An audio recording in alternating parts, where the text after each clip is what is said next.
ਬੰਦਾ ਬਚ ਗਿਆ ਹੈ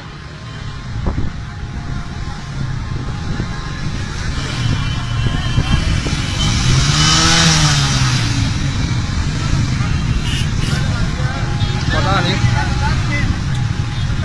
ਬੰਦੇ ਦਾ ਪਤਾ ਨਹੀਂ ਆਖਦੇ ਆ ਬੰਦੇ ਨੇ ਭੈੜੀ ਹੱਥ ਨੂੰ ਕਿਹਾ ਵਾਰੀ ਹੋਣਾ ਗੱਡੀ ਆ ਗਈ ਰੁਕਣਾ ਉਹਨੇ ਫਿਰ ਭੈੜੀ ਮਾਰ